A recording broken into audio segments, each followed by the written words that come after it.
Hometown Ghost Stories contains serious and often distressing events and is not intended for all audiences. Viewer discretion is advised. Andre stepped up to the doorway to Reactor 4. He was a nuclear physicist from the University of Buffalo, tasked with the job of running tests at ground zero of the Chernobyl tragedy.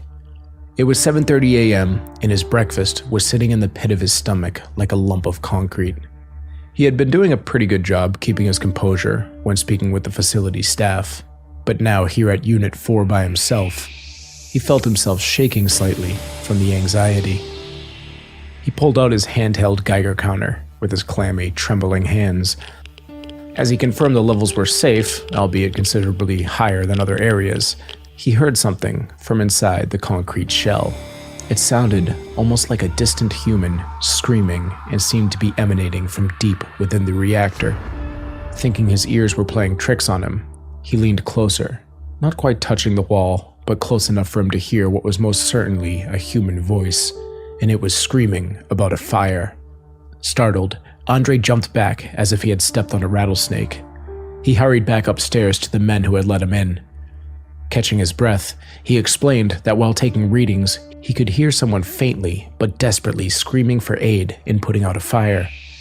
The screams were coming from inside Reactor 4. Andre turned back around to hurry down the steps, assuming that the men would be right behind him, exhibiting the same sense of urgency. But they just stood there, looking puzzled. He turned back to them and blurted out, "Well, aren't you coming to help the man?" One of the men finally spoke up. "You're the first person to enter that facility in 3 years." I'm Jesse Wilkins, and this is Hometown Ghost Stories, The Ghosts of Chernobyl.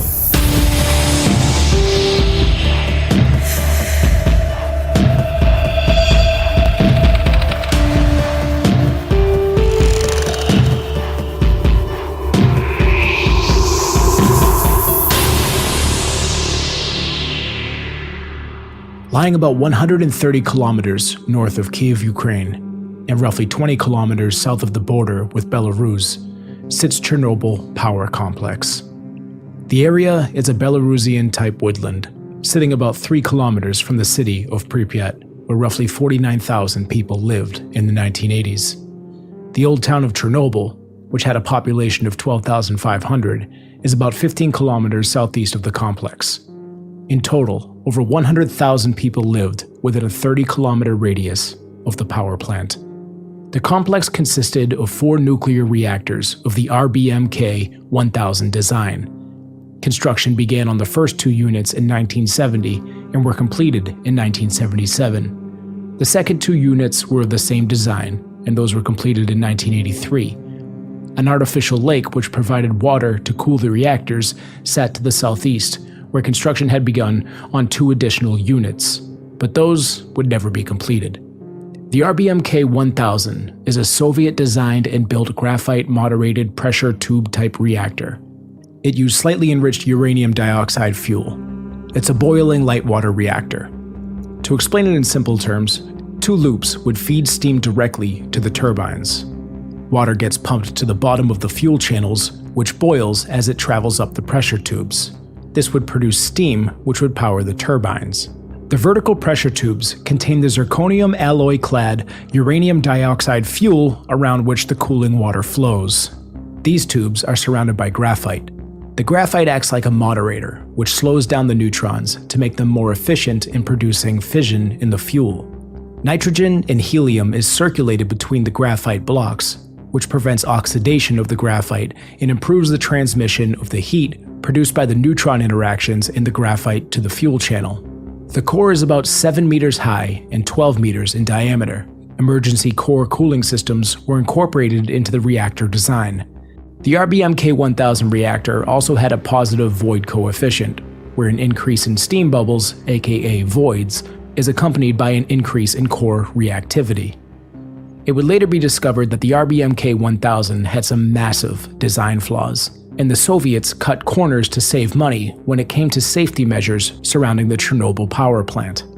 On April 25, 1986, The crew at Chernobyl 4 began preparing for a test to determine how long the turbines would spin and supply power to the main circulating pumps following a loss of main electrical power supply. The test had been carried out the previous year, but in that test, the power from the turbines ran down too fast. So new voltage regulator designs needed to be tested. Needless to say, mistakes were made. The test was set to take place earlier in the day on April 25th, but the morning crew passed the job along to the afternoon crew, who were ordered to pass it along to the night crew due to the peak electricity usage hours coming up in the evening. The operators disabled the automatic shutdown mechanisms and attempted the test early on April 26th, just after 1 a.m. The operators in charge were not fully prepared. Many of the printed out instructions on how to conduct the shutdown and transfer power had been crossed out and replaced by handwritten notes. The operators placed a phone call to their higher-ups, confused about which directions to follow, and they were ordered to ignore the handwritten notes and follow the printed ones that had been crossed out instead. The power level once again dropped too fast, and since they had disabled the emergency systems, there wasn't enough power left to activate the pumps. By the time the operator had time to shut down the reactor, it was already extremely unstable. The design of the control rods caused a massive power surge as they were inserted into the reactor. Basically, the combination of extremely hot fuel with the cooling water led to fuel fragmentation and a ton of steam production, which increased pressure rapidly.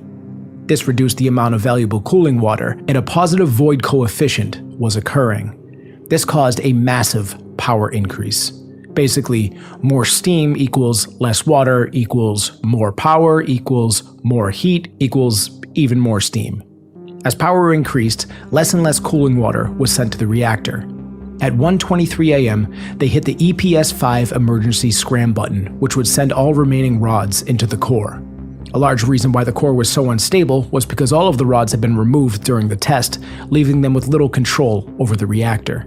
Hitting that button was a massive mistake. Within seconds, the control rods jammed. Due to a massive design flaw, the end of the rods were made out of graphite, which was supposed to act as a moderator.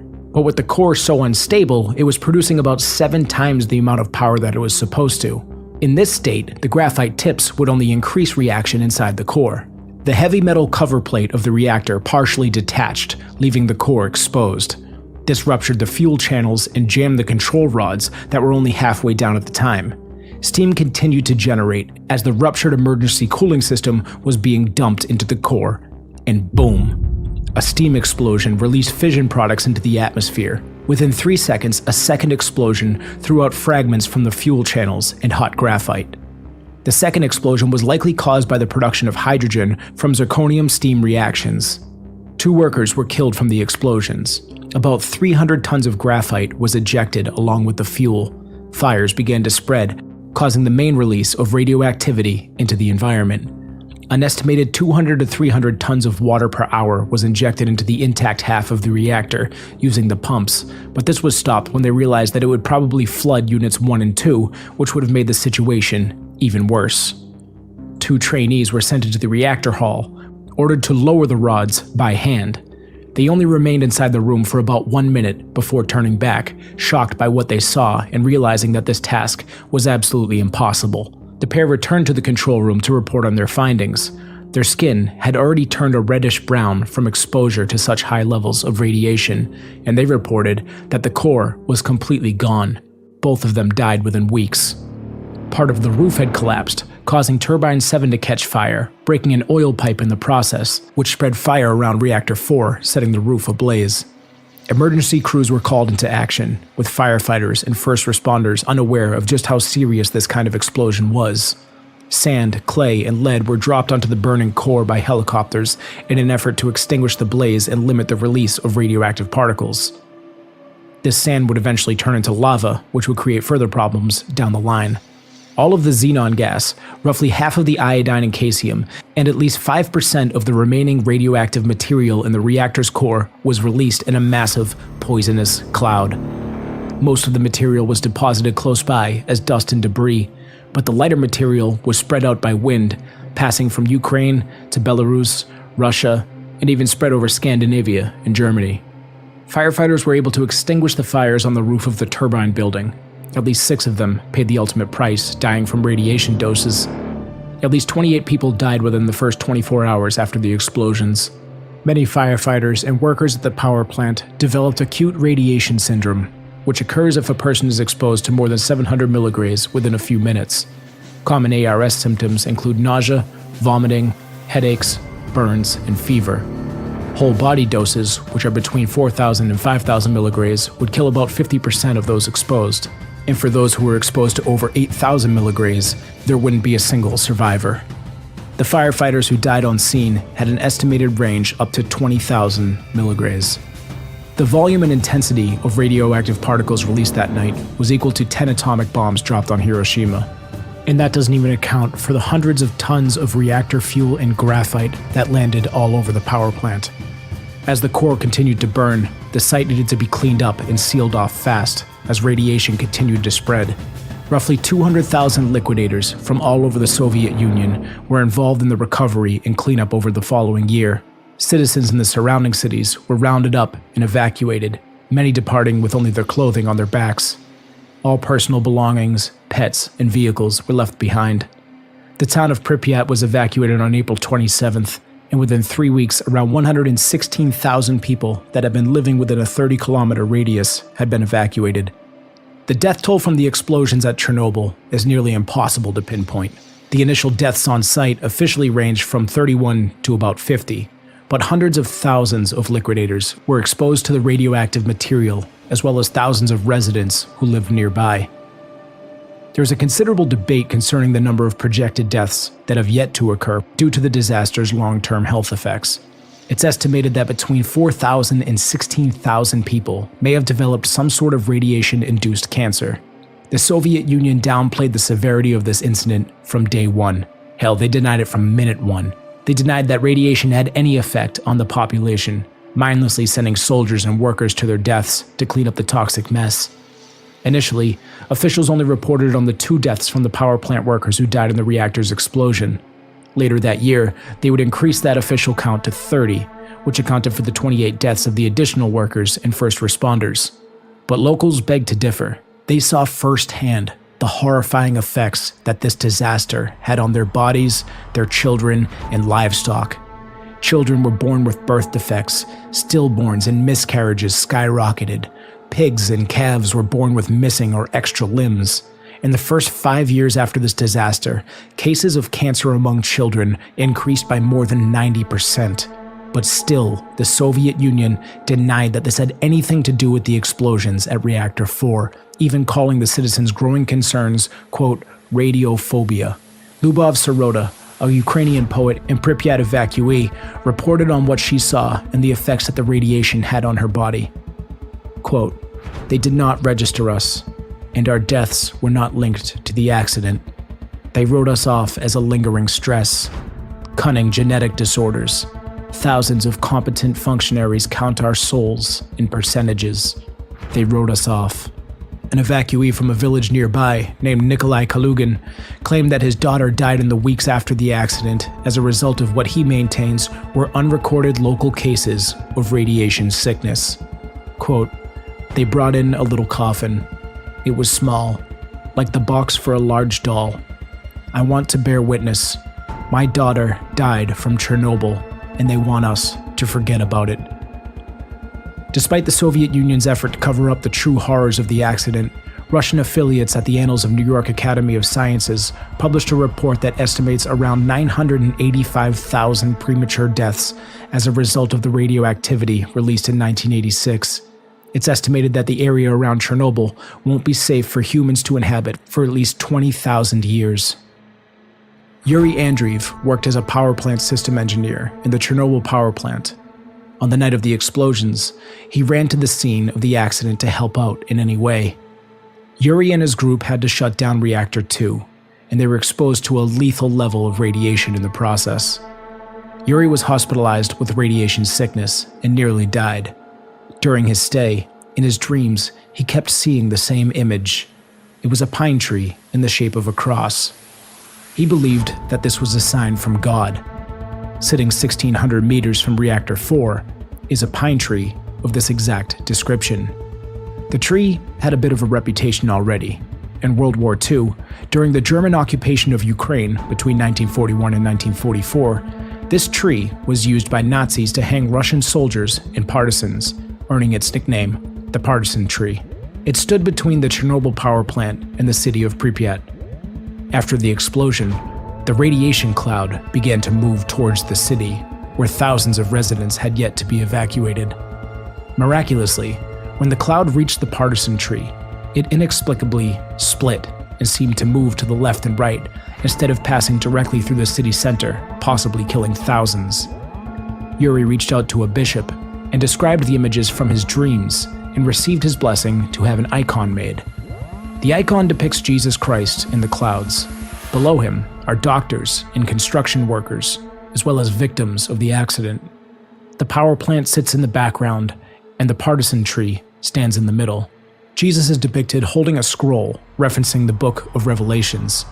The passage reads, "The third angel sounded his trumpet, and a great star, blazing like a torch, fell from the sky on a third of the rivers and on the springs of water. The name of the star is Wormwood. A third of the waters turned bitter, and many people died from the waters that had become bitter." Chernobyl, in the Ukrainian languages, translates to black weed, which is a member of the wormwood family. The icon was blessed in 2003, and during its unveiling, hundreds of witnesses claimed that the sign of the cross appeared in the sky, followed by a rainbow, despite there being no rain that day. Shortly after, Yuri miraculously recovered from his illness and was released from the hospital.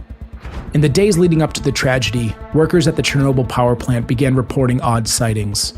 A massive black bird-like creature was spotted flying above Reactor 4. They claimed that it looked like it was part crow and part human. Some described the creature to have no head, but bright red eyes with a 20-foot wingspan. Those who saw this massive creature would then be haunted by the bird in their nightmares, some even receiving strange, threatening phone calls at all hours of the night. While some saw the black bird of Chernobyl as a threat, others believed it may have been trying to warn them of the impending disaster. But none of them would have imagined the magnitude of the disaster that was to come. Blackbirds have been considered omens of death by many, dating back thousands of years. The Celtic goddess of war, the Morrigan, was known to appear as a crow on the battlefield. Odin, the father of Thor, was usually depicted wearing a cloak and wide-brimmed hat, with two black birds perched on his throne. Some reported to see the blackbird of Chernobyl reappear after the explosion, flying between the plumes of smoke billowing from the fires. But as the locals evacuated and the area became abandoned, it seems that the blackbird of Chernobyl vanished as well. The blackbird has also been called the Mothman of Chernobyl, similar to or the same as the creature that terrorized the community of Point Pleasant, West Virginia, before the Silver Bridge collapsed back on December 15, 1967, which killed 46 people. The Mothman seemed to up and vanish after that tragedy, much like the blackbird of Chernobyl.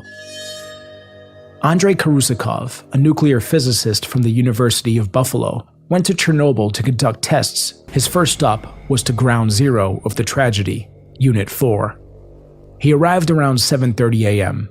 Shortly after, he hurried back upstairs and told the men who let him in that while taking readings, he could hear someone faintly but desperately screaming for aid and putting out a fire.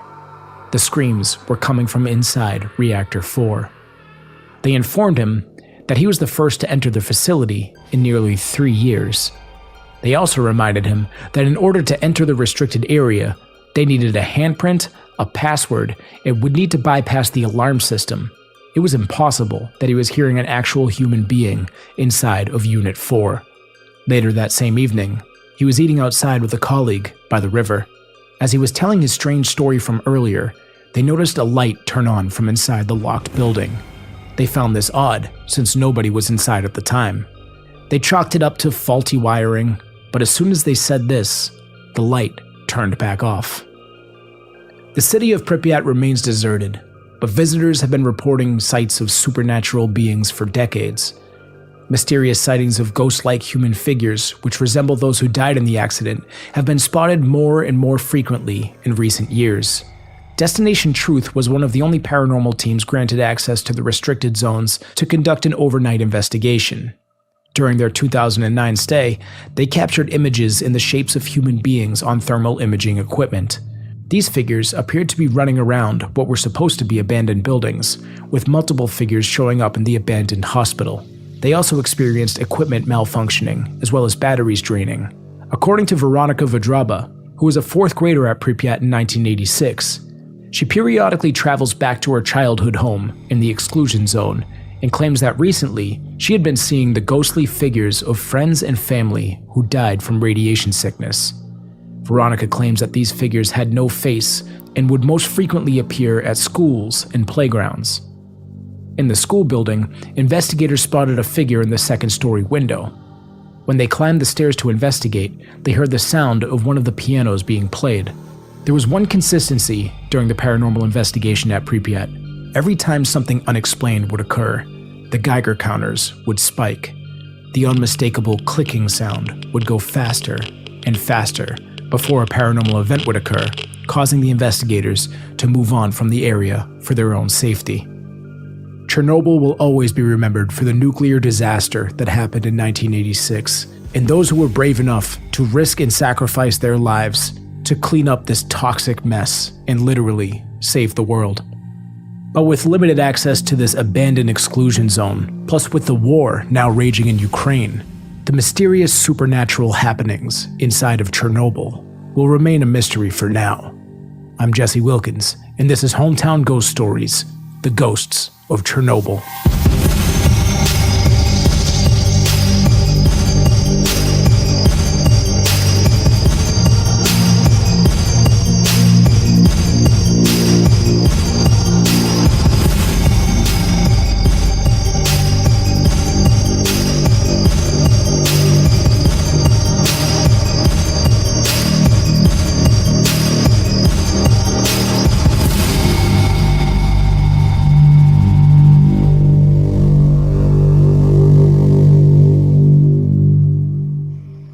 What's up, folks, and welcome into Hometown Ghost Stories, episode number 70. Whoops, that's remove Rob. What's up, and welcome into episode number 74 of Hometown Ghost Stories, Chernobyl, the ghosts and hauntings of Chernobyl. I'm Jesse Wilkins. I'm joined by Rob Coakley. Hello, Rob. All right, everybody, put your textbooks away, pens and paper on the table. Get ready. Question number 1, Jesse, go. I would fail this test if I didn't have a script that I was reading from. We're also joined by Dave. Hello, Dave. What's going on? What's going on? Welcome in. Welcome to everyone who's hanging out in live chat. We appreciate all you all for hanging out. And yeah, there'll be a pop quiz at the end of the episode, so I hope you're all paying attention. But yeah, it's a busy day in chat, and we appreciate everyone who's hanging out. And yeah, and everyone that was there for the Patreon pre-show hangout today. That was a good time. If you'd like to be involved, you can sign up on Patreon. And Matthew Thomas off the bat coming in with a $2 donation. Thank you so much.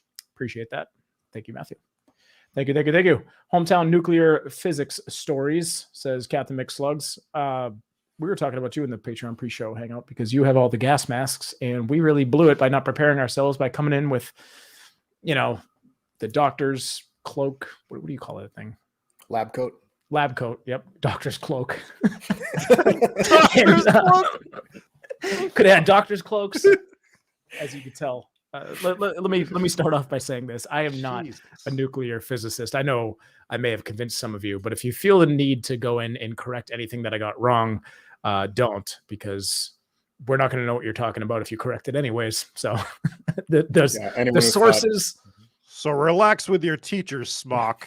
And it's a doctor's smock, actually. Yeah. So, but yeah, if you want to reference anything, I did put all the sources in the show notes so you can check those out. A lot of crazy shit surrounding this story. It's always probably could have turned me into a GIF as you were explaining everything, like the woman with all the equations flying around her head. I'm just sitting here like, what is happening? What show are we doing? I'm very underprepared for this. I should have gone back and just taken out the part where I said, let me put it in simple terms. Because I said, let me put it in simple terms. Then I said a whole bunch of shit that I didn't even understand. But then, so I was going from, I'll go into the sources in a bit, but a lot of the stuff I got from this book here, which is Chernobyl 01-2340, which is a really good book. It's written by Andrew Leatherbarrow. That's a name. But it's a thorough book, and he goes through all the the stuff that I went over. Also, I got a bunch of it from I don't remember what the sources are, but it was well sourced stuff. Most of it came from world-nuclear.org. So that sounds pretty official, but It does. yeah, I Those kind of got .orgs. a general grasp of how nuclear reactors work, to which I'm still looking at it like, I don't know how people figure out how to do this stuff. But to make a long story short, they split atoms in these reactors using the fuel.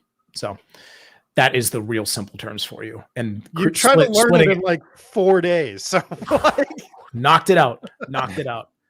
Yeah, so uranium is like an unstable fuel, and this will basically help to split atoms, which creates a whole bunch of energy. And this is how this kind of power plant was designed. But the Soviets cut so many corners when it came to safety measures that obviously something like this was possible. And they were just in complete denial. They're like, no, it's impossible. The RBMK 1000 reactor does not explode. So no, it didn't explode. And they're like, really? Because half the fucking building is gone and the roof is gone. And by the way, the roof's on fire. Why is the roof on fire? They were supposed to design it with something fireproof. That wasn't available. So they went for a cheaper material for the roof, which was fucking flammable. So that's why the roof was on fire. That even if they had a flame retardant roof, that a nuclear reactor melting down was gonna like stop that. I mean, I feel like even if they had the fireproof roof, it still would have blew the roof into the orbit. You know what I mean? Could have, but then it wouldn't be on fire, and that was a big problem of why it became so hazardous. I mean, this stuff, like when it spreads, it's atoms, so it's clinging to anything. So all of those graphite blocks that you saw, if you watch the Chernobyl miniseries on HBO, which is phenomenal, I just rewatched the first couple episodes just to kind of brush up on it before we did this episode, but you see these graphite blocks that are just around, and you saw like a firefighter pick it up, and this happened in real life as well. You just picked it up, and all of a sudden, like, you know, he dies from radiation sickness, which was an absolute horrible, horrible way to go. I refrained from including too much pictures of people that were dying from radiation sickness because it is disgusting. Like, their skin just turns black, and basically the way that works is like it kills your red blood cells and prevents your body from creating new ones. So you just can't heal from this stuff if you're above that certain level of milligrays. And I think at the time they had measured it in like Röntgen, I think it was called. So when you watch like the Chernobyl, Röntgen. when you watch the Chernobyl series, they're talking about that, about how that's what it was being measured in. But if you hit a certain number there, you were toast. And it no pun intended with the toast, because you would be quite crispy indeed. So disgusting way to go. But do you think part 2 of Chernobyl we're going to talk about the ghost? We talked about the ghosts. I'm kidding. I'm joking. So another reason why can we talk about Mothman? Can we? I just really want to talk about it's headless bird. Where did these eyes come from, man? I love how it had 2 glowing red eyes but no head. What do you mean it has 2 glowing red eyes and no head? It's a nice way of saying glowing nipples. Or it could have been like off like little antennas off. Yeah, like a slug or something. Shoulder of his crow shoulders. Crolders. Moving on. So this thing, it was seen before the accident. It was seen right after the accident, and then it kind of disappeared after. And I know I had said like once everyone left, so did the Blackbird of Chernobyl. And I think someone in chat was like, well, how do you know? But there are still people to this day that work inside the power plant. Now, mainly it's to stop the spread of radiation, because it's still pumping the radiation out. But what they did was they built a huge, they call it a sarcophagus, which is like a huge, like half dome that is the largest man-made movable structure. And they just kind of slid it over the top of reactor 4. And it's pretty cool to see. So if you look up, there's a few videos of people who have visited it recently. It basically looks like a giant metal kind of dome. And I guess it's taller than the Statue of Liberty. The thing's huge. Crazy. So they slid that kind of over the top so it would stop the spread of radiation. And it, for the most part, yeah, you can visit this. I think you can even go inside there with special permission. There's also, I mean, obviously right now there's a war in Ukraine, and I'm pretty sure Russia took that over. So that's a whole different story right now. Now is not a good time to go. So, but whenever that settles down, it's also on the list, but it's obviously a dangerous place. Brian mentioning on the Facebook chat with the deepest cut I've ever seen in my life, saying that Dr. Jennings from the Howard the Duck movie would be a perfect looking ghost for this episode. It's true, but there's about 1% of us that actually get that reference. So kudos to us that know it. You are the 1%. I have no idea. He had a killer doctor's cloak. Yeah, and speaking of doctor's cloak. Speaking of weird nipples, if you ever want to see some weird nipples, watch the Howard the Duck movie. Wow, it's interesting that both of those things tied in. Yeah, that is pretty wacky. I'm a professional here. I know how to segue and tie things in together. Kate says Jesse should release a Patreon episode reading this wearing Andrew's Geiger counter in the doctor cloak and mask. Yes, that would be some exclusive Patreon content. And that's the kind of stuff you can get over there. So an interesting thing with like why, I mean, for one, they were trying to cover up the severity of this thing from minute one, right? They're basically saying this isn't a problem. Everything's under control. They didn't evacuate the nearby cities for like 48 hours, which was far too late. Big mistake. Well, it goes back before that, right? Part of the reason that all of this happened was because the way the Soviet Union was handling these things, because this wasn't the first nuclear meltdown. It was the first one of this magnitude, obviously, but there were like other nuclear plants that were having these issues on a smaller scale. But every time it happened, the Soviet Union would suppress the story and say nothing's happening, everything's fine, and they wouldn't share this information with the other nuclear plants. Mm-hmm. So they were like, no one knew what to do because there was no protocol established because they would just suppress everything when it happened. It was also communism, so they had a bunch of people that were just kind of hanging out at the plant because their policy had said like we need X amount of workers here, and there were some jobs that weren't even jobs anymore. So there's a lot of footage of like power plant workers just sitting around playing cards, and they're like, well, that's probably why it blew up, because they didn't know what they were doing. It's like, no, because they actually had nothing to do, but just the rules had said you have to be there. But one of the big things that went wrong right away was the Geiger counters that they had, and there's I think it was a decimeter as well. Like these are the things that kind of read the radiation levels to say if it's safe or not. They only went up to a certain amount. So let's just say they only went up to 10. I don't really know what the numbers were, or they only went up to 1,000 or whatever. And certain levels are like normal inside of a nuclear power plant. So they're going around with these meters, and as soon as the explosion happens, they go around and check them, and the meters spike all the way up to the top. And they're like, oh, it's maxed out. They didn't think, well, maybe we should get a military grade one that can actually read higher than the maximum number on this meter. And they're like, oh, we're at 10 or we're at 1,000 or whatever 3.6 the top number was. Andrew says. Okay, so 3.6. So we're at 3.6. And they're like, all right, that's not terrible. It could be worse. It's like, well, you don't know if it's worse. You should get a meter that reads higher. It's like you're, I don't know, driving a car that... It seems obvious now.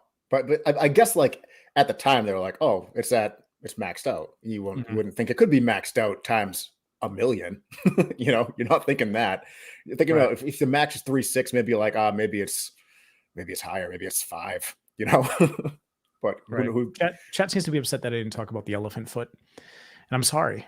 I did briefly mention it. I think I was going to get back to it, but I was like, well, do I want this episode to be an hour long? So I didn't get to the elephant foot, but that's kind of what's left of the core. And what they did was they were dumping a ton of sand into the core. They couldn't really dump it directly onto it because if you fly the helicopter above it, everyone that's in that helicopter is doomed from the radiation levels. Mm-hmm. And they were dumping sand into it. But when you dump a whole bunch of sand onto like something that's burning at 4,000 degrees or whatever it was burning at, you get lava. So it worse than glass. Some say. Debatable. Again, I'm not a scientist, but yeah, lava bad. So it did create this kind of lava, and it's basically like the most radioactive thing on the planet now, I think, is just this thing that it's like shaped like an elephant's foot now. So. And it's huge. It is. It's huge. The core is massive. Yeah. Big dangerous situation. So I think the official count from the Soviet Union has remained at 31 deaths, which is ridiculous. So that is pretty much who died in like the first 48 hours. So you had the 2 that died from the initial explosion. I don't know if they died right away. I read some varying reports that some say that they just died from the explosion. Some say that they just were hit with so much radioactivity that they eventually died in the hospital. But there were people that were like at the site of the reactor when it was melting down that just straight up evaporated too. So I don't know if they count those as deaths or do they count them as missing. That's a good question. Oh. This That was all a big sounds thing great. with the Civil War. There were like X amount They of deaths. evaporated? Basically, there's X amount of deaths, X amount of casualties, injuries, and then X amount of missing. And the number of missing people is gigantic because they're using that canister shot, which would literally just liquefy people. Oh, So that's why that statistic is kind of, malleable. Where it's like there's, you have a certain amount of deaths, but the death toll is probably a lot larger because they're not counting the missing people as deaths because you can't count it as a death if there's no body. if they're just completely missing, because I think more so in the case of the Civil War, you're probably dealing with people that just like, screw this, I'm done, and they would just leave. That was a huge Right. part of it too. Not so much the case in Chernobyl. So they say like it's so hard to pinpoint how many deaths actually occurred from this because you have so many people that got sick from it. And this wasn't that long ago. This was 1986. So it's like people are still alive, but still suffering from the consequences. The long-term health effects. A lot of cancer. They estimate in the thousands. I think it was like 4,000 to 12,000 people that could have got radiation-induced cancer from it. It's got to be 100% of the people that were in the area must have died from cancer at a later point. It has to be close to 100%. It was up. I mean, just among children, the cancer rate spiked 90%. It was a 90% increase over the next few years. So That's crazy. just brutal. And then you also had like massive like birth defects. There were some absolute messed up pictures. I just couldn't include them because you had people that, with giant limbs, missing limbs, extra limbs, 2 heads. Like it's just crazy, crazy stuff with the birth defects. It wasn't even just people. I mean, the cows and stuff. Pets. The other thing too, and this was an upsetting scene in the movie, was they had to leave all their dogs behind. And there was a scene in the miniseries on HBO where the military went back and just had to shoot all the dogs. And in the Not obviously watching this show. Exactly, you don't want to see dogs get shot. It's heartbreaking. But in the book, they broke down how this was an act of mercy. Now, I wouldn't condone shooting dogs, but they were going to die a horrendous death from the radiation or starving to death or whatever. I mean, they'd all basically become strays, but a lot of them refused to leave the front doorsteps of their home because they're sitting there waiting for their owners to get home. Right. For some reason, I told my son about this, and he was really sad. And I regret telling him about that. He was there while I was making the episode, okay? But yeah, it's like the saddest story ever. So Yeah, it's up there. Yeah, maybe don't tell your son about them shooting dogs. I did not. I left that part out, but because I was watching some stuff on YouTube, like the abandoned scene or whatever, and they had mentioned the dogs that had to be left behind. I've left out the part that the military came in and shot them all. So hopefully he doesn't watch this episode. But hopefully not. Sad story. Not. Sad story all around.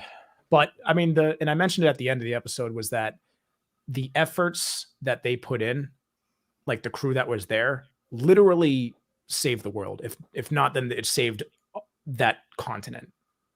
Because as the core continued to burn, there's no water or sand that's going to put this thing out. So it continued to burn, and it was creating this lava, and they're worried that it was going to fall through the floor and ruin the entire water supply. That's problem 1. Problem 2 is, if it collapsed through, it could have ignited every other reactor. There's still 3 other active reactors at Chernobyl, or there was at the time. They're all shut down now. Still part of the electrical power grid, but for now it's still. But so that could have set off 3 more of these massive explosions, and it would have wiped out everyone in Russia, would have wiped out everyone in Lithuania, everyone in Belarus. Like all these surrounding countries would have just been eliminated because of the magnitude of what could have happened.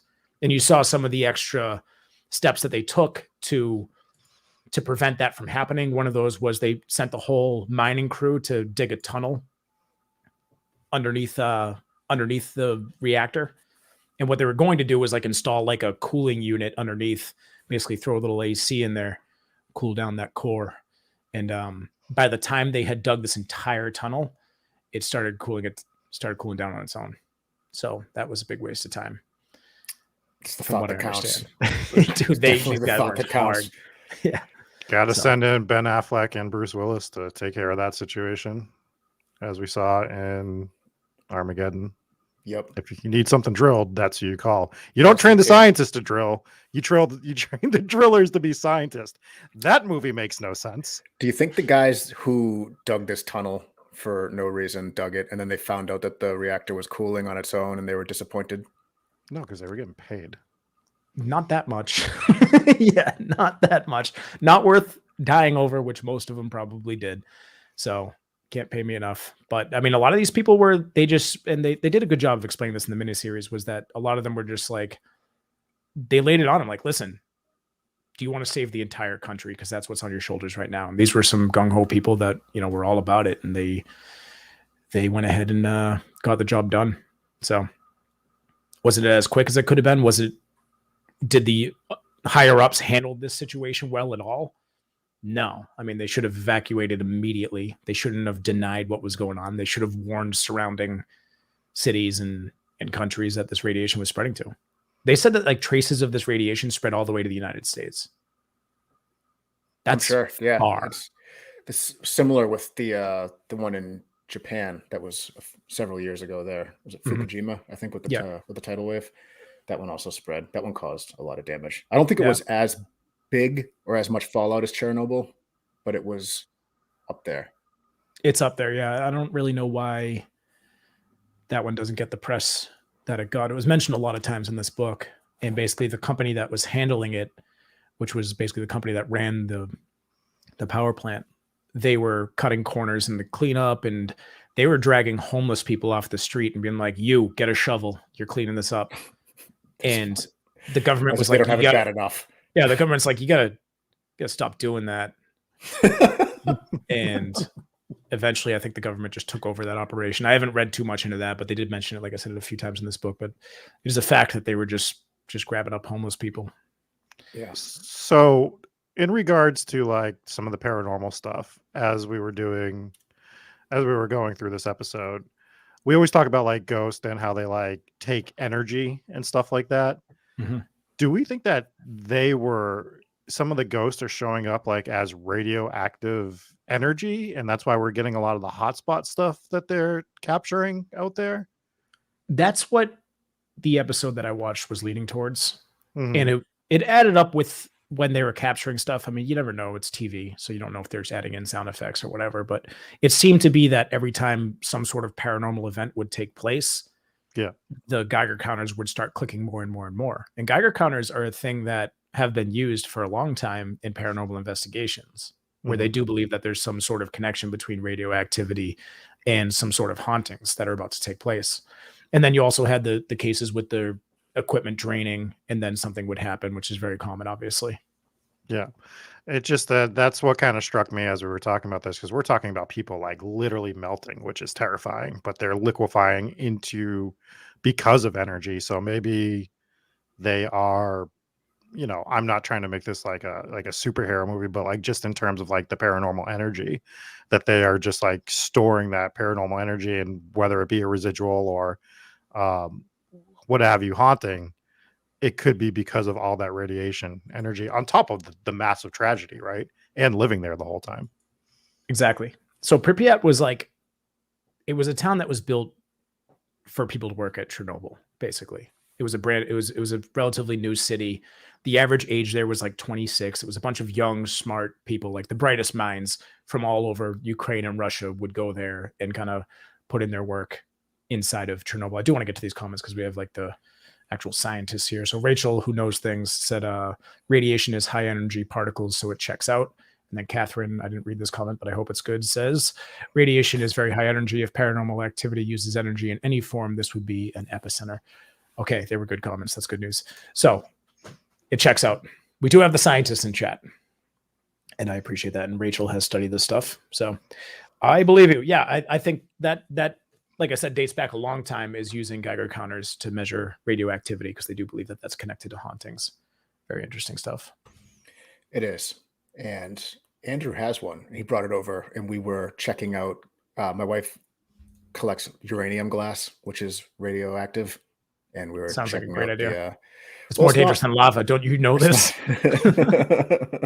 It's not that. It's not that dangerous. It can be dangerous if you break it, or like if you get like dust particles in the air with it. But if you're careful with it, it's not harmful. But we used his whatever the device is called there, and we were getting the thing to red line, which was kind of alarming. I was like, let's not have these. We used to have them right behind me here. I'm like, let's not have these here anymore. That But they is look really cool under a black light. really. Yeah. That is interesting. Yeah, I think Andrew actually brought his Geiger counter to the Conjuring house. I remember him walking around with that, I think. He Pretty did. sure. It was either that or the Oliver house. Maybe both. Probably Maybe both. both. Soph comes in with the comment of the day, says, none of these tragedies are as radiant as me. Wow. Real What does that classy. even- Andrew I says love if it. you break it and eat it, you might get sick. So I guess it's not that bad. Wouldn't eat lava. Wouldn't recommend that one either. So yeah, a few of these buildings were interesting. The hospital is supposed to be haunted. Now I'm sure tons of people died in the hospital. It's a hospital. Every hospital has a ton of deaths. Always sad. But I think most of the Chernobyl victims actually died at the hospital. I think it was Hospital 6 in Moscow, because in Moscow, they actually had like a radiation department. They were actually equipped to handle these kind of patients. So pretty much as soon as they realized that this was some sort of radiation sickness, they just transferred most, if not all, of the patients straight to Moscow, from what I understand. So could still be haunted, could still be deaths. I'm sure there was at least a few Chernobyl victims that died inside that hospital. I would find it almost impossible to think that there wasn't, but I do believe most of them got transferred away. But still haunted. And the schoolhouse is another one that had some really interesting haunts, which they have all these like kind of broken down pianos, and they had heard the plucking of like one of the piano strings right after they saw something in one of the windows. And I think it was Destination Truth that did the episode, but they took their evidence to the ghost hunters and they kind of analyzed it. And there was a few of them that they did debunk, which is good because you like to see, you know, that they're not just saying absolutely everything is perfect evidence, but a few of the images that they got on the thermal imaging equipment, they had said that's probably just your own reflection, because apparently your reflection in thermal imaging cameras can show up in like windows and stuff. So there was a couple of them that they debunked. Another one they debunked as most likely an animal, but it doesn't account so thermal for thermal image. It's going I well. like how this is going. They're detecting heat, right? So would you have to be close to the glass in order for it to pick up your reflection? I don't know. You're the scientist, Jesse. Tell us. He's not wearing his I'm not wearing my doctor cloak. Dr. Cloak. Jesus I Christ. legitimately went with that as my name for the doctor's cloak. Didn't know what it was called. Anyways, I am not sure. Have you heard this theory about Twinkies that they can survive in apocalypse? Donnie Newman Twinkies asks, did the and- Twinkies survive? They supposedly survive everything. Yeah, Twinkies, cockroaches, and lobsters. Lobsters don't die unless you kill them. Or if they outfat their shell. Oh, that's another one. Yeah. Mm-hmm. Dave, this is the perfect opportunity for you to do the lobster dance that I would like for you to demonstrate to all the people in the chat. We should get back on topic here. I agree. You talked about lobsters. I didn't bring them up. Chat, make sure you let Dave know you want to see the lobster dance. So the other hauntings that we have here, there are a bunch of locals. I feel like there needs to be some more like due diligence when it comes to actually interviewing people that used to live there, people that work there now, because almost everyone that they talk to in the Destination Truth episode seemed to have a ghost story. And I'm sitting there, I'm like, this place must have a ton of it. There was so much that happened here, mixed out with the radioactivity and everything else, all the death and tragedy that happened there. People just up and leaving their homes for good. I'm trying to ignore the fact that the entire chat is asking for Dave to do the lobster dance, but it's hard to stay on topic when I see this going on. Dave's not going to do a lobster dance. Wow. That's why you're the least favorite member of the show. Because you won't do the lobster dance.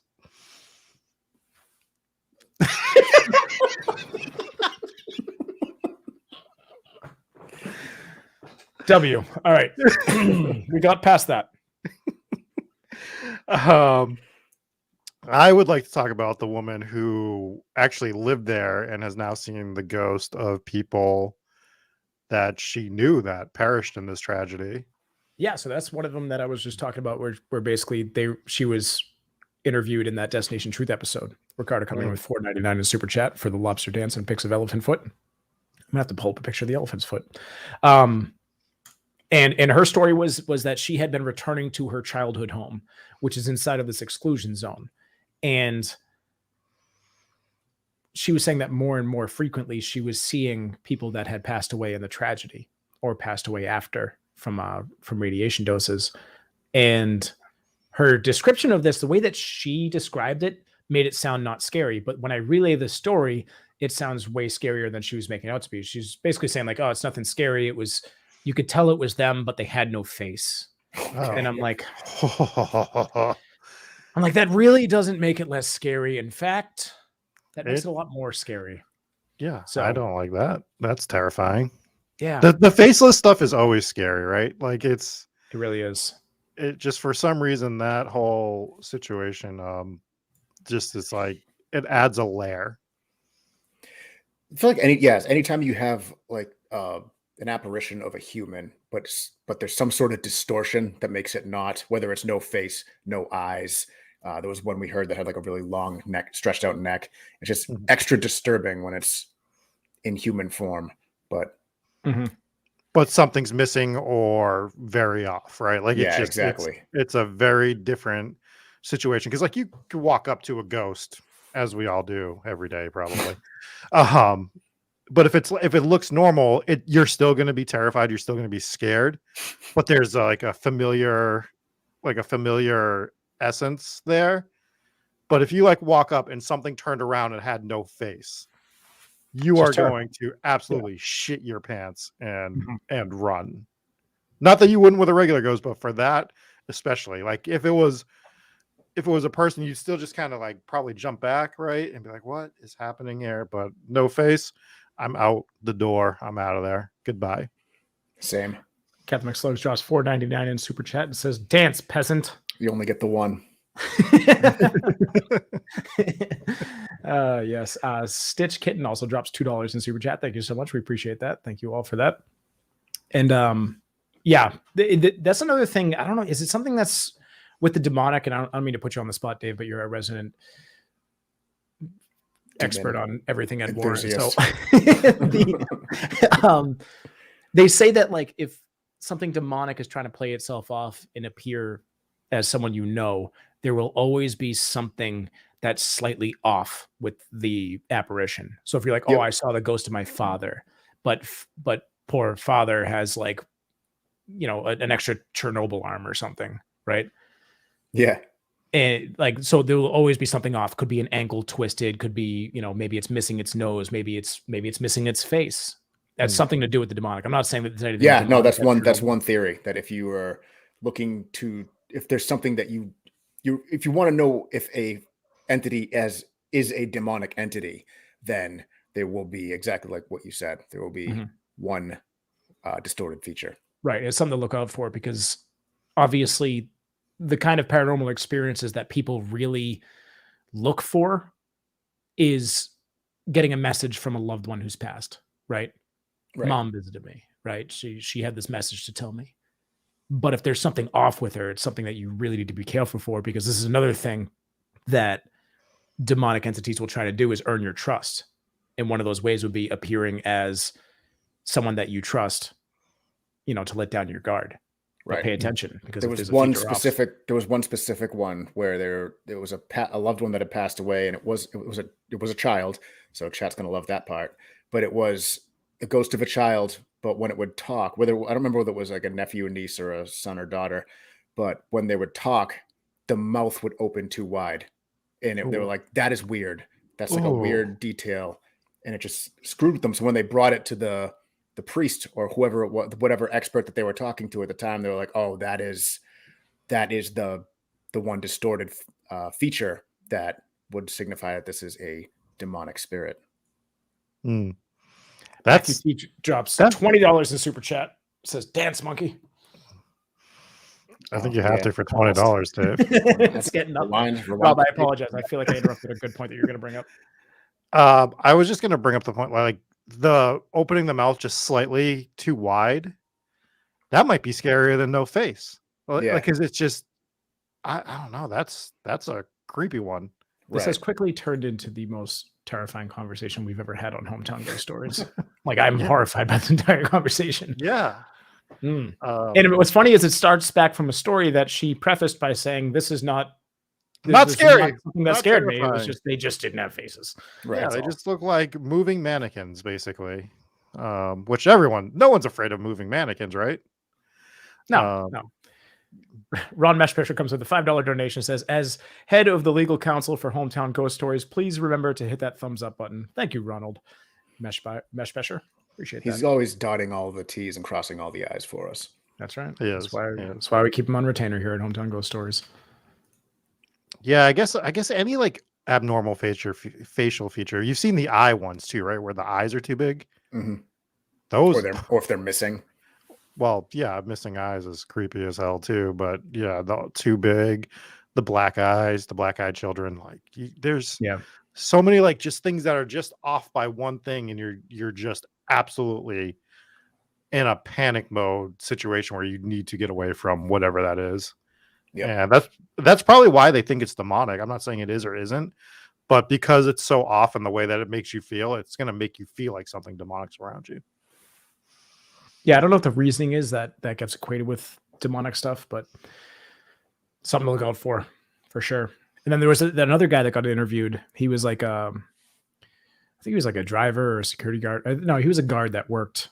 There's like these security checkpoints when you try to get to Chernobyl. You can't just go, but if you go ahead and request permission, or if you meet the right guard at the right time, I guess you could go. I do not know what the situation is now. Obviously, it's a war zone, so don't go there. But a few years ago, the procedure would be you just kind of go and either that's something like I would not travel all the way there without knowing for sure that I'm going to get in. So I'm sure there's a way to figure it out because they do like tours and stuff, or they did tours and stuff. But there was one guard who was like, he started telling his story and the translator was like, no, that's too scary. I'm not going to translate that. And he just walked away. And the guys were like, wait, I really want to know what he said. and they're like, taxi driver or something came up and he's like, what's going on? He ended up translating for him, but he was saying that he had seen like some sort of spirit just, I think it was earlier that day or the previous night. And I think it was inside the hospital building, but he had seen something there and he didn't do a very good job of describing it. But that was something that was too, I don't know if it was, he's like, this is too scary, or if he's like, I'm not dealing with this bullshit, I'm leaving. But the guy refused to translate the story, which really made it more intriguing.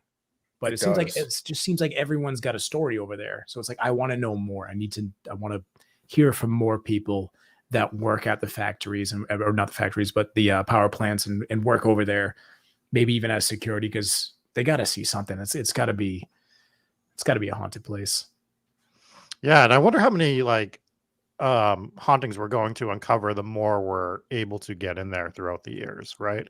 Mm-hmm. when we're able to access more places in Chernobyl more frequently, like what else is going to appear in this place, because this is a giant tragedy. Like a lot of bad things happened here, so we don't even know the full extent of what could be haunting that place.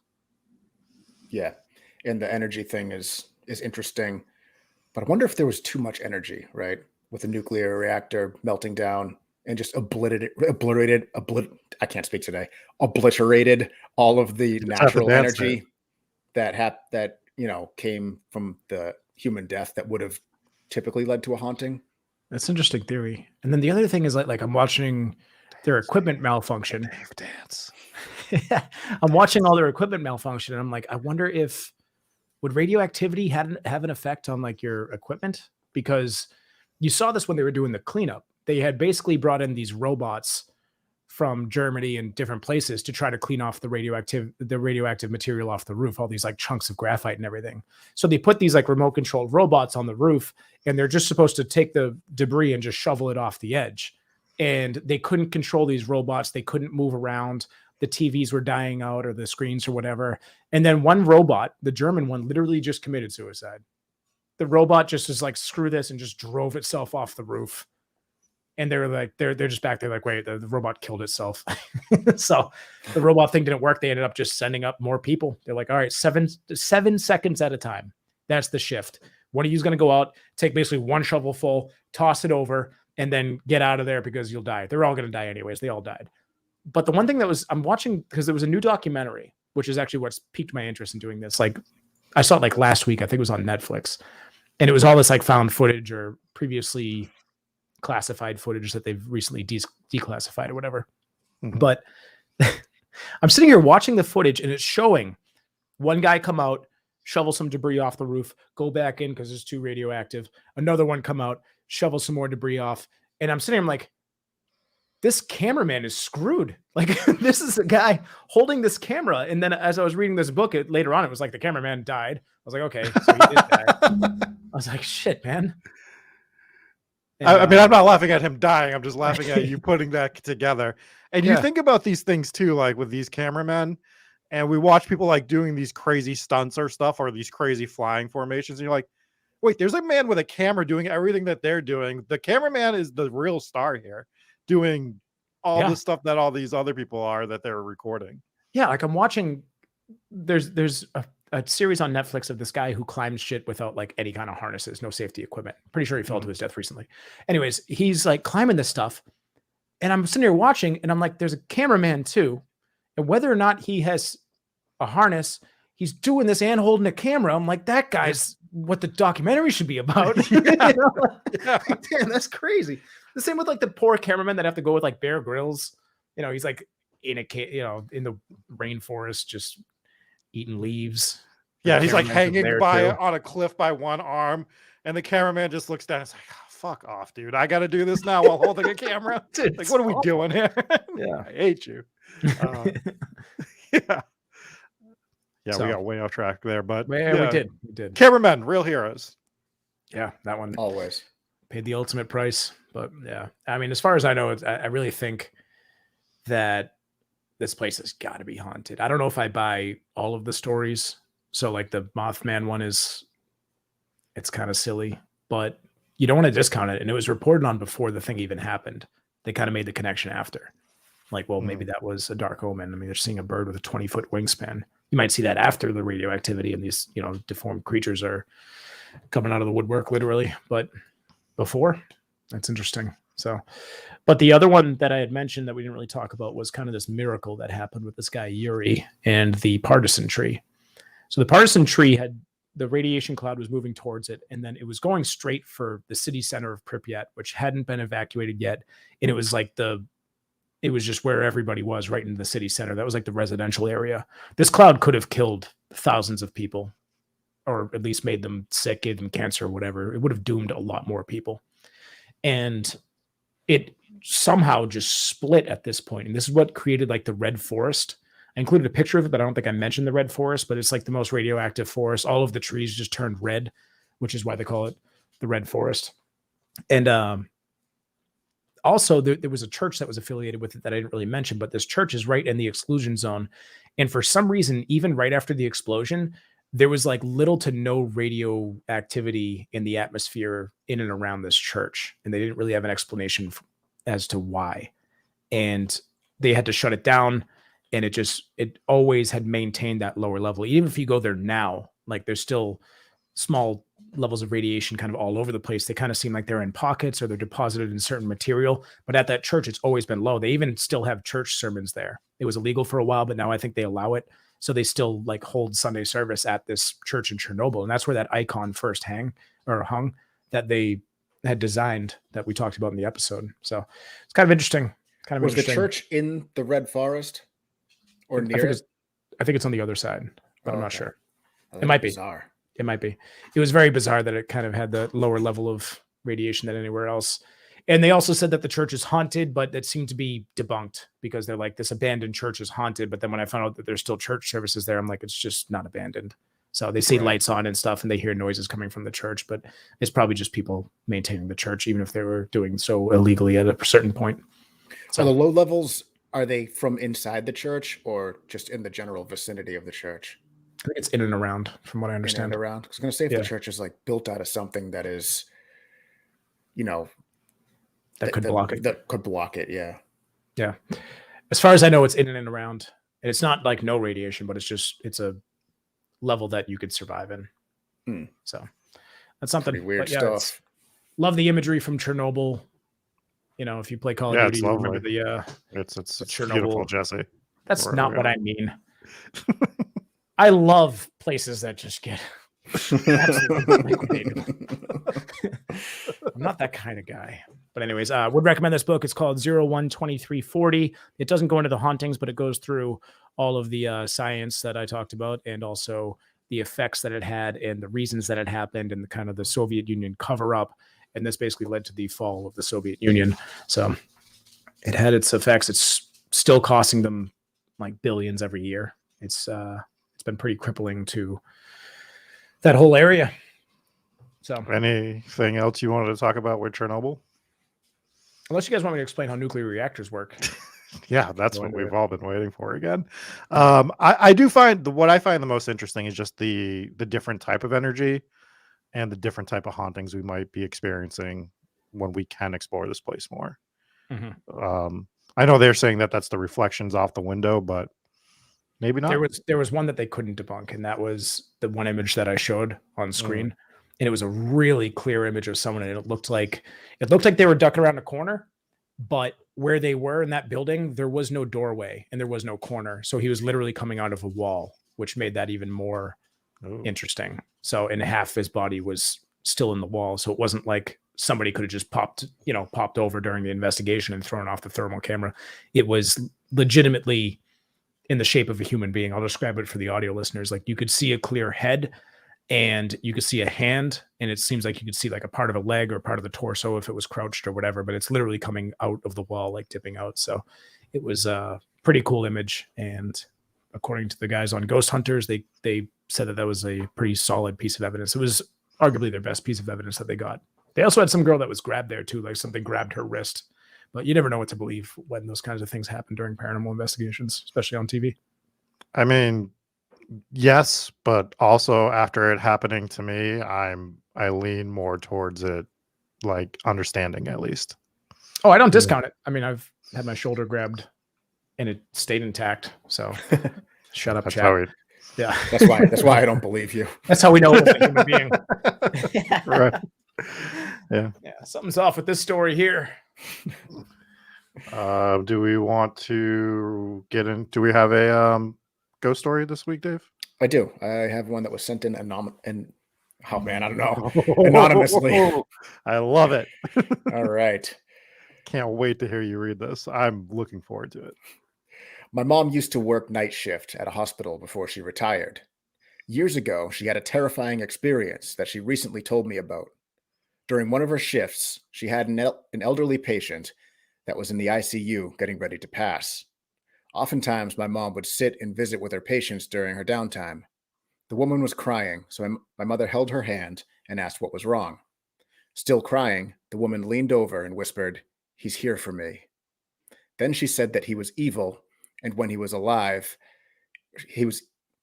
Then she said he was evil when he was alive, and still just as evil now. Confused, my mom asked the lady if she was talking about her husband. The woman told my mother her dead husband made her life a living hell, and now, on her deathbed, has been in her room for days tormenting her. He told her he was here to take her. My mom didn't see anyone in the room, so she asked, "Where is he? I don't see anyone." She pointed to the corner of the room and said, "He's standing right there." She said he had been standing in the corner of the room since she was admitted to the ICU. My mother offered to pray with the woman, which she accepted. The woman eventually passed, but had told my mother before she went that she no longer saw her husband and was able to go in peace. No, that one actually gave me some goosebumps. Yeah, creepy. It's a super creepy one. I really hope that if I'm ever on my deathbed, there's no freaking ghost in the corner. like saying that they're waiting for me to pass to bring me somewhere. That's terrifying. Yeah, that's Yeah. some Grim Reaper stuff. Very creepy. Yeah, well, that was a good one. Thank you, Anonymous, for sending in that story. Definitely terrifying. Do we want to read some reviews? We do. Before we do that, I need to satisfy the chat by displaying a picture of the elephant foot. There is the elephant foot Oh, at very Chernobyl. It does look like an elephant's foot. So It does. we have done our due diligence. Dave still owes us 4 more lobster dances, but we'll get to that later. He does. So this one is from Parzival, who I think did leave us a review before. So this is an updated review, which you are all welcome to do. We will read updated reviews as well. Been listening for nearly a year now and have become a big fan. Listen to you guys every week. Keep up the great work, guys. Hope to hear about the suicide forest in Japan and the upcoming pods, maybe.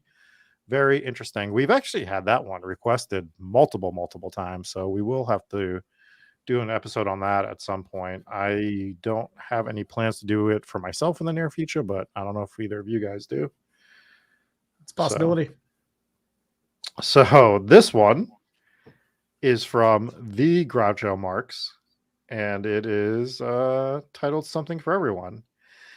And it says to start, to be read in the character of Groucho Marx. So I will do my best here. Hello there, folks. It's your old pal Groucho Marx, and I just had to stop by and give a big old 5-star review of this podcast. Let me tell you, I've been around the block a few times. I've heard my fair share of shows, but this one, well, it's just the bee's knees. I particularly enjoy the fair evaluations and how the hosts keep things lively with plenty of jokes and witty banter to keep me on my toes. And the content, top notch. Top notch, my friends. All without any silly voices like I used to hear out the various speakeasies I would visit. So if you're looking for a darn good time and a whole lot of knowledge, look no further than this here podcast. Trust me, you won't regret it. At the request of the assistant to the regional manager, I will suggest a few episodes to try. Episode 48 covers the Enfield poltergeist. Let me tell you, folks, this little spectral rascal had people in a tizzy back in the day. Another great episode covers the notorious duo, Bonnie and Clyde. So if you're looking for a darn good time and a whole lot of knowledge, look no further than this here podcast. Trust me, you won't regret it. I'm on to you.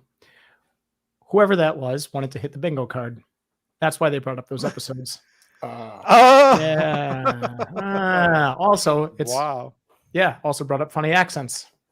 These are all markers on the bingo card. So whoever in chat rings out bingo, we know exactly who left that. Banned for life. We're on to you. We're on to you. It's also ironic that they said that there wasn't a bunch of funny accents, and then they made you read it in a funny accent. Yeah. But right. Funny accents is one of the things on the bingo cards. For those of you who don't know about the bingo cards, this is a thing that we do. In Discord, Stephanie A has created a whole bunch of different bingo cards. So if you haven't joined Discord yet, join our Discord. And link is in the show notes. And you can join up, connect with the community. It's a lot of fun, actually. Post pictures, share ghost stories, movie review suggestions, book suggestions. We're actually going to start doing some booktube stuff where we review some horror books, which I'm looking forward to. We're going to bring in my buddy Pat for that, who reads books. So he knows a thing or two about books. And it's going to be fun. It's going to be fun. So join Discord and you can be a part of that. Also, join Patreon if you like. If you have the money and you'd like to give us some and help out supporting the show, that is the best way to do it. I'll read those out in a moment. Do we have anything else we want to go over, gentlemen? Apparently it is Matthew T's birthday. So happy birthday to Matthew T in the chat. Yeah, happy birthday, Matthew T. Absolute legend. I believe he's the top donor of the day.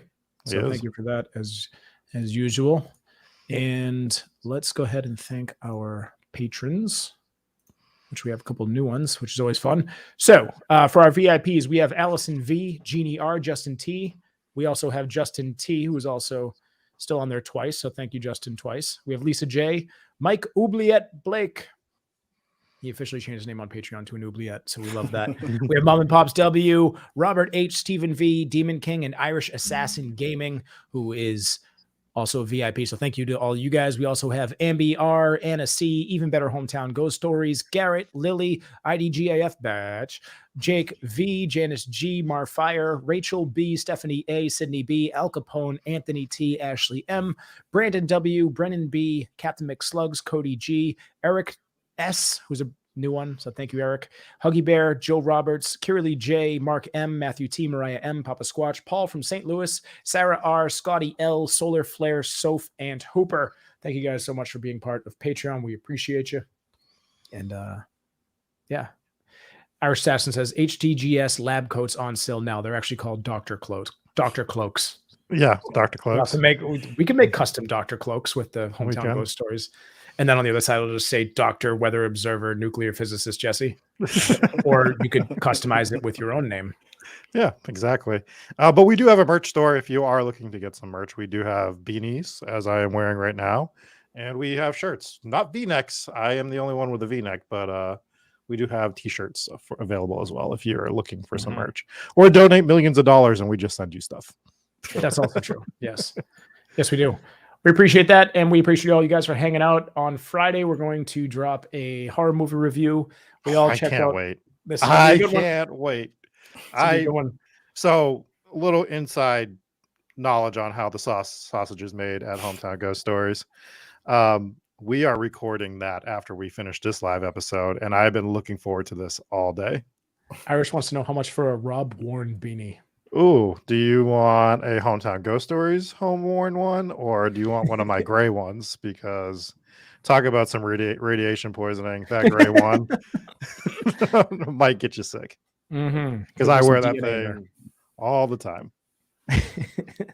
For sure. Once again, happy birthday to Matthew.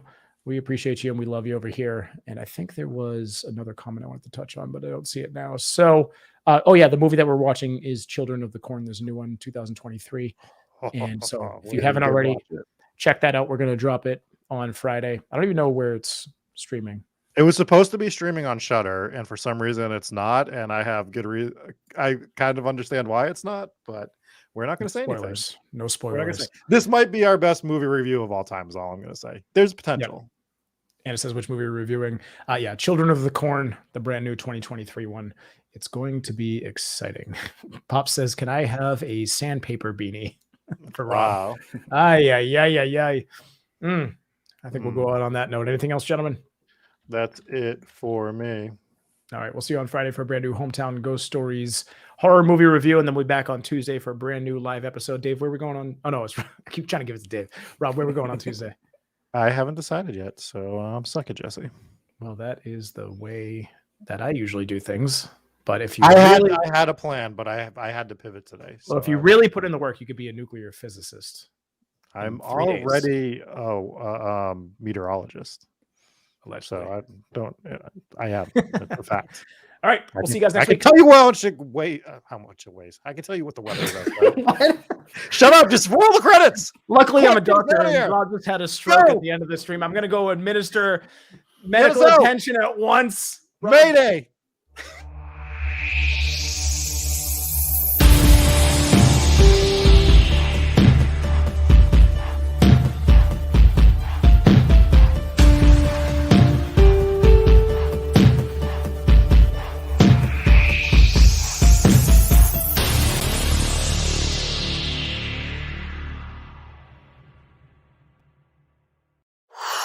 What's going on, everybody? Thank you for making it through another episode of Hometown Ghost Stories. If you liked that video, hit like. If you loved that video, hit subscribe. And if you hated that video, well, then why are you still here? Either way, join us on all of our live shows every Tuesday night, 9 p.m. Eastern Standard Time. That much is guaranteed. But sometimes we do surprise shows. We don't tell anyone. We'll just show up with a live show one day, and you won't know about it. Unless you have that notification bell turned on. So if you don't, turn on that notification so that you don't miss any of our impromptu live shows. Catch us on Facebook, YouTube, Twitch, comment live, watch your comments pop up on the screen, interact with us, make fun of us, whatever. And if you want to support the show, leave us a 5-star review on iTunes and we'll read it out loud live on the show. Also, for as little as $3 a month, you can subscribe to us on Patreon and join the legendary cast of patrons with your name in the credits. Plus, you'll gain access to all the extra bonus Patreon exclusive content that we have on that platform. Either way, we'll be here next Tuesday with a brand new episode. We'll see you then.